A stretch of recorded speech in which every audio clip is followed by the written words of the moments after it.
Today I'm going to share a little bit about a time I spent with one of the boys' mobile teams in Andhra Pradesh. And it was really a thrill for me to spend some time with these fellas.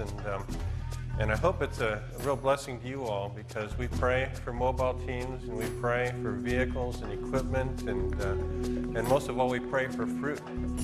And I know many people over the years have given generously towards equipping these mobile teams. And so this is the mobile team that I spent time with. And they're just a neat bunch of enthusiastic brothers. And thought I'd just introduce them to you. This is William.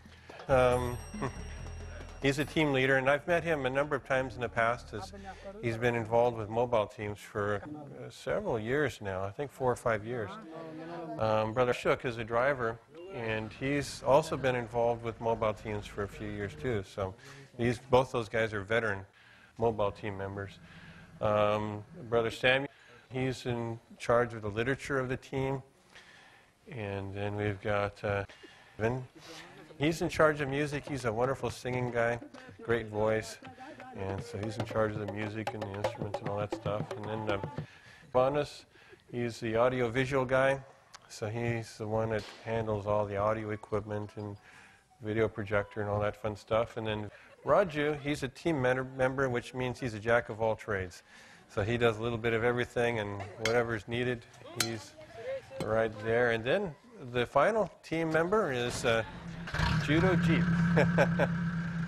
He's in charge of transportation. But that's their vehicle. It's a relatively new Jeep.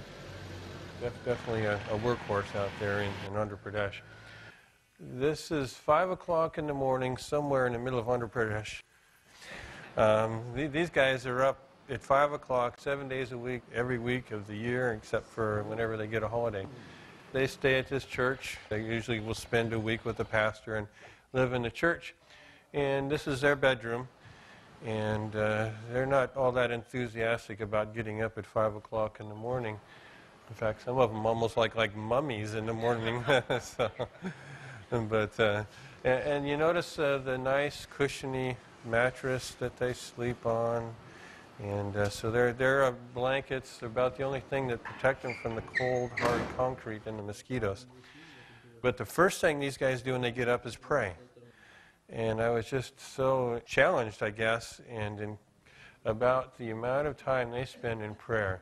Everything they do is bathed in prayer.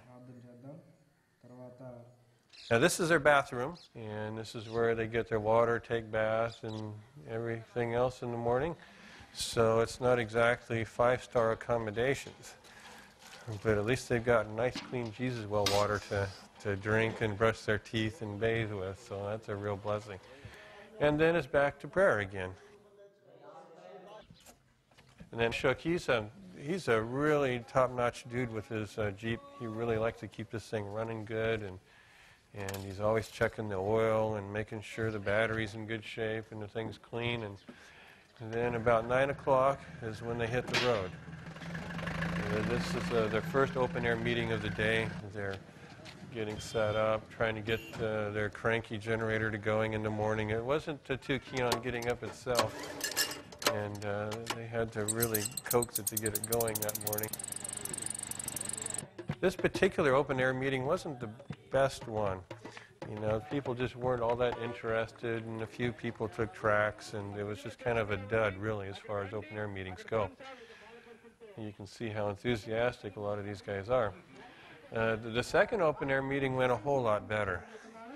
It was just kind of like night and day, and so they kind of came alive with the crowds here, too. You know, and they do skits and sing songs and, you know, do magic shows, and, you know, they're a crazy bunch of guys, you know, what can you say? But everything they do has got some kind of gospel message. All their tricks and magic shows and songs all contain elements of the gospel message in it somehow or other. And it's also very entertaining to the people there. In this particular case, the crowd just kept growing and growing and growing. Pretty soon the whole street was just filled with people. And there's a skit that they do that's kind of funny. It's about the trap of sin. And they've got this chair that's got a sign on it that says, "Don't touch."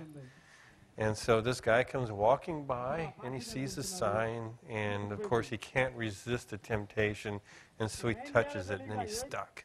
And then all kinds of people come to show him how he can be free, from this sin. So he's basically trapped by sin. And then this witch doctor guy comes by and, does his pujas, but that doesn't get him, nothing frees him from the chair or the trap of sin until one of the missionaries comes by and shares the gospel with him and prays with him. And then he's finally able to get free of that chair. And then after the open air, they just spread throughout the crowd, handing out tracts, and quite a few people were taking them and reading them, and there was a whole lot more interest among the group there. And then they packed up and headed off to location number 3.